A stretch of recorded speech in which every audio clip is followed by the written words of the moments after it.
Movie शुरू होती है तो हमें ये सीन दिखाया जाता है कि समंदर से कुछ अजीबोगरीब क्रिएचर्स निकलकर शहर की तरफ बढ़ रहे होते हैं और उन्हें पैरासाइट्स का नाम दिया गया है। फिर हम एक आदमी को देखते हैं जो अपने कमरे में सोया होता है और इन्हीं पैरासाइट्स में से एक रिंगता रिंगता उसके कान के अंदर चला जाता है। वो आदमी बहुत तड़पता है, फिर कुछ देर बाद नॉर्मल होकर वापस सो जाता है। अब हमें एक लड़का दिखाया जाता है जिसका नाम शिनची था। वो रात को अपने कमरे में हेडफोन्स लगाकर गाने सुन रहा होता है। वहीं पैरासाइट उसके कान में घुसने की कोशिश करता है लेकिन घुस नहीं पाता। अब वो उसकी नाक के पास आ जाता है। शिनची को खारिश सी होती है तो वो समझता है कि कोई कीड़ा है। वो उसे पकड़कर दूर फेंक देता है। वो उसको मारने के लिए आगे बढ़ता है लेकिन तभी वो पैरासाइट उसके हाथ पर काटकर उसके हाथ के अंदर चला जाता है। इतने में उसकी मॉम भी वहां आ जाती हैं, तो वो उनसे कहता है देखो मेरे हाथ पे कुछ घुस गया है। जब मॉम उसका हाथ देखती हैं तो सब कुछ बिल्कुल ठीक लगता है। अगली सुबह दिखाया जाता है कि शिनची नाश्ते की टेबल पर बैठा होता है तो उसे अपने हाथ में बहुत अजीब फील होता है। दूसरी तरफ हमें वो आदमी दिखाया जाता है जिसके कान में स्टार्टिंग में पैरासाइट गया था। वो अपनी बीवी के सामने आकर खड़ा होता है, मुंह खोलता है और उसका मुंह बहुत ही खौफनाक और बहुत बड़ा सा हो जाता है। वो अपनी बीवी का सर अपने मुंह के अंदर लेकर अपना खौफनाक मुंह बंद कर लेता है। ये सब उस पैरासाइट की वजह से हो रहा था। फिर हमें शिनची दिखाया जाता है जो स्कूल जाते हुए रास्ते में अपनी फ्रेंड से मिलता है। वो भी उसमें काफी अजीब हरकतें नोटिस करती है। जब वो स्कूल पहुंच जाता है तब भी उसके साथ अजीब चीजें हो रही होती हैं, जैसे उसके साथ राइट हैंड में काफी पावर आ गई हो। वो घर आता है और अपना हाथ काटने की कोशिश करता है लेकिन उसका हाथ खुद मूव करने लगता है और उसे रोक लेता है। फिर हम देखते हैं कि उसका हाथ एक क्रिएचर में बदल जाता है और वो शिनची से बातें भी करता है। ये उसकी बुक्स भी पढ़ता रहता है और उसका लैपटॉप भी यूज करता है क्योंकि ये ह्यूमंस के रहने सहने का तरीका समझना चाहता है। जब इसने शिनची की बॉडी में आगे घुसने की कोशिश की थी तो शिनची ने उसे रोक लिया था, इसीलिए अब ये सिर्फ राइट हैंड में ही है और वही हाथ कंट्रोल करता है। ये अपना नाम मिगी बताता है और कहता है तुम मुझे कभी मत काटना, मैं तुम्हें कुछ नहीं कहूँगा, तुम मेरे होस्ट हो। धीरे धीरे शिनची और मिगी के बीच एक तरीके की दोस्ती होने लगती है। लेकिन बाकी लोग जिन्हें पैरासाइट्स ने इन्फेक्ट किया था वो पूरे शहर में तबाही मचा रहे होते हैं, लोगों को मार कर उनका घोस्ट कर रहे होते हैं। दूसरी तरफ मिगी शिनची को खींचकर एक रेस्टोरेंट की तरफ ले जाता है। वहाँ बहुत सारे इन्फेक्टेड लोग यानी पैरासाइट्स इंसानों के घोस्ट खा रहे होते हैं। वो लोग शिनची को देखते हैं तो सोचते हैं कि ये भी इन्फेक्टेड है, इसीलिए उसे भी घोस्ट ऑफिसर करते हैं।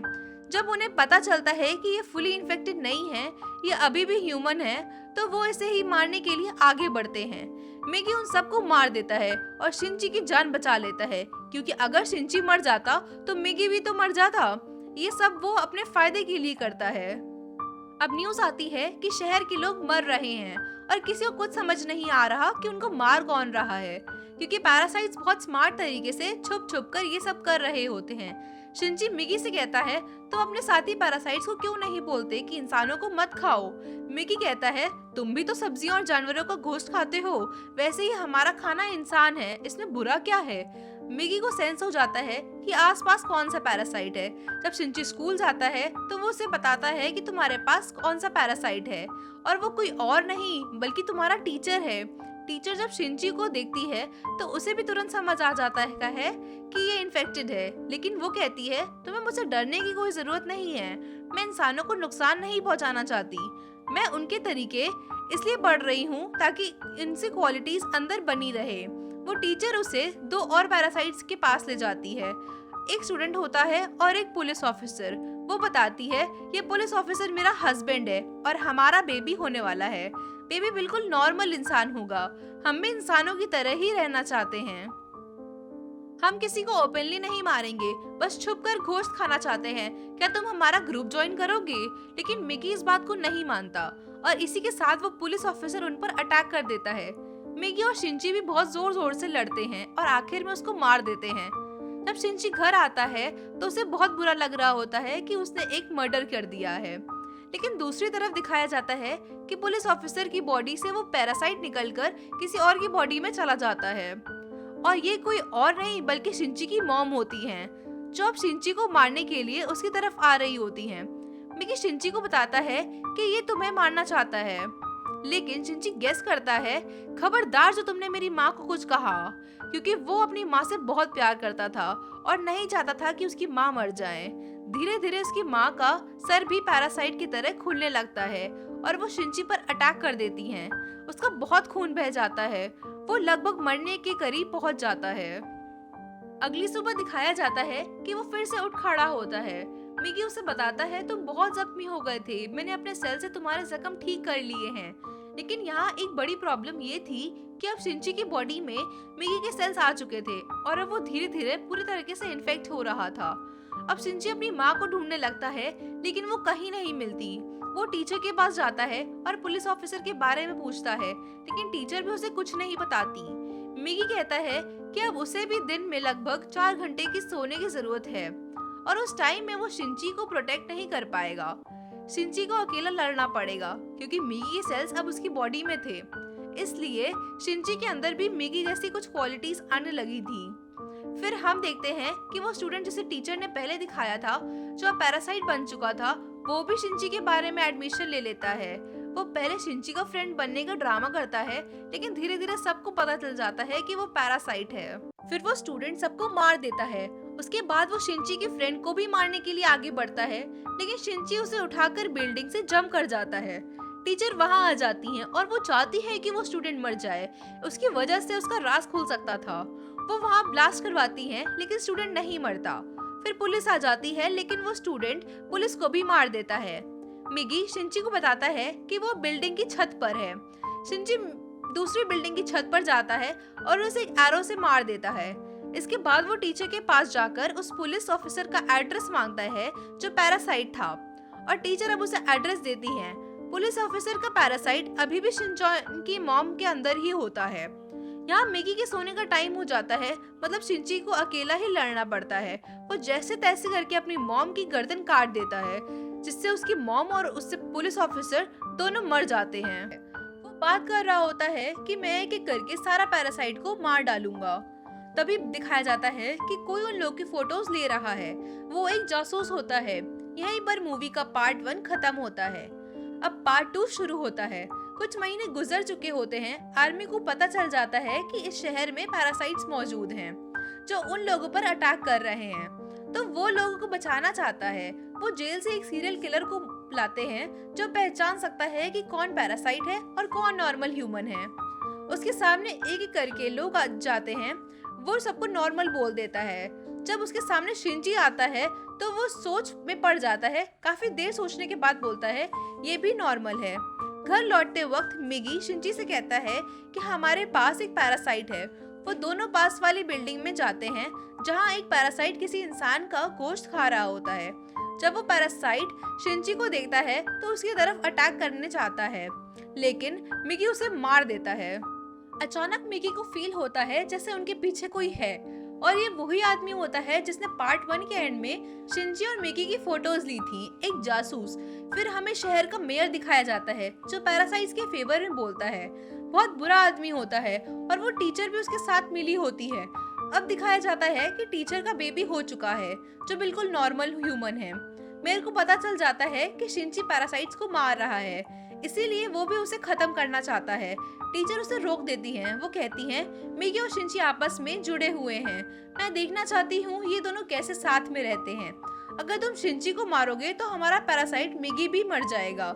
इसी वजह से टीचर ने शिंची को पीछे वो जासूस लगाया होता है ताकि उस पर नजर रहे। एक दिन शिंची चल रहा होता है तो उसे फिर से फील होता है कि उसके पीछे कोई है। वो जासूस उसकी सारी बातें सुनता रहता है और कहता है तुम्हें अपने बारे में पुलिस को बता देना चाहिए। शिंची कहता है नहीं, पुलिस में बहुत सारे पैरासाइट्स पड़े हुए हैं। यहाँ उसे पता चल जाता है कि जासूस को टीचर ने ही उसके पीछे लगाया है। वो टीचर के पास जाके कहता है तुम ये सब क्या कर रही हो, ये सब बंद क्यों नहीं करती। टीचर जवाब देती है तो हमारे साथी पैरासाइट्स को क्यों मार रहे हो, वो अभी सिर्फ इंसानों को खाना सीख रहे हैं, कुछ टाइम वो उनको मारना भी बंद कर देंगे। शिंची चुप हो जाता है। फिर वापस जासूस के पास जाकर कहता है वो टीचर बहुत डेंजरस पैरासाइट है, वो किसी भी वक्त तुम्हें भी नुकसान पहुंचा सकती है, उससे दूर रहो। लेकिन जासूस उसकी बात पर यकीन नहीं करता। अगले दिन जासूस मेयर से मिलता है। उसे शिंची की बात टेस्ट करनी होती है। इसलिए वो मेयर के रूम में वॉइस रिकॉर्डर लगा देता है। मेयर को इस बात का पता चल जाता है, वो जासूस को मारने का ऑर्डर देता है। ये अब हमारे लिए खतरा बन गया है। मेयर एक पैरासाइट को उसके घर भेजता है उसे मारने के लिए। जासूस घर पर नहीं होता तो वो पैरासाइट उसकी बेटी को मार देती है। दूसरी तरफ मिकी शिंची को बताता है कि तुम पर 5 पैरासाइट्स अटैक करने आ रहे हैं। एक आदमी उनकी तरफ आता है जिसके अंदर ही वो 5 पैरासाइट होते हैं। मिकी और शिंची उसे फाइट करते हैं, उसका सर उड़ा देते हैं। उन्हें लगता है अब वो मर चुका है, लेकिन सिर्फ एक पैरासाइट मरा होता है। 4 अभी भी बाकी होते हैं। बाकी पैरासाइट्स उस आदमी के हाथ में आ जाते हैं और उसे कंट्रोल करने लगते हैं। टीचर मेयर से कहती हैं, जब मैंने मना किया था कि तुम जासूस या शिंची को मारने के लिए पैरासाइट मत भेजो, फिर भी तुमने ऐसा क्यों किया? मेयर नोटिस करता है कि टीचर के दिल में माँ बनने के बाद इंसानी इमोशंस वापस आ रहे हैं, जो उसे बिल्कुल पसंद नहीं आता है। मेयर टीचर को खत्म करने के लिए 3 पैरासाइट्स भेजता है। टीचर पैरासाइट होने की वजह से फील कर लेती है कि उसे मारने कोई आ रहा है। वो उन तीनों को पार्किंग बुलाती है और अकेले ही उनसे लड़कर सबको मार डालती है। घर आने पर वो देखती है कि उसका बेबी वहाँ नहीं है, सिर्फ एक नोट पड़ा होता है, तुम्हारा बच्चा मेरे पास है, ब्रिज पर मुझसे मिलो। ये नोट एक्चुअली उसी जासूस का होता है। वो अपनी बेटी की मौत का बदला टीचर के बेबी को मारकर लेना चाहता है। घबरा कर टीचर शिंची को भी साथ लेकर ब्रिज पर जाती है। शिंची जासूस से कहता है, तुम इसे मारकर कुछ नहीं पाओगे, ये बेबी एक नॉर्मल इंसान है। इसी दौरान आर्मी भी वहाँ आ जाती है। उन्हें पता चल जाता है कि मेयर ने अपनी बिल्डिंग के अंदर बहुत सारे पैरासाइट्स छुपाए हुए हैं। आर्मी बिल्डिंग से एक एक करके लोगों को बाहर निकाल रही होती है, जिसमें जो पैरासाइट होता है उसे तुरंत शूट कर देते हैं। सीरियल किलर भी वहाँ मौजूद होता है।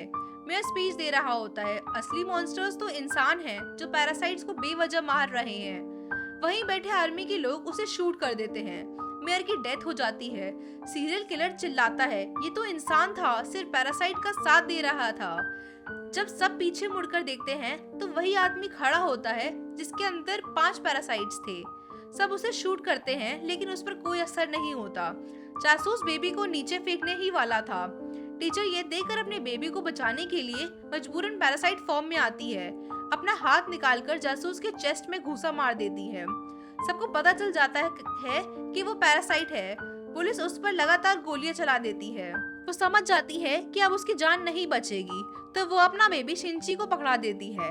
जैसे ही वो अपना बेबी उसके हाथ में देती है, ज्यादा गोलियां लगने की वजह से उसकी तुरंत डेथ हो जाती है।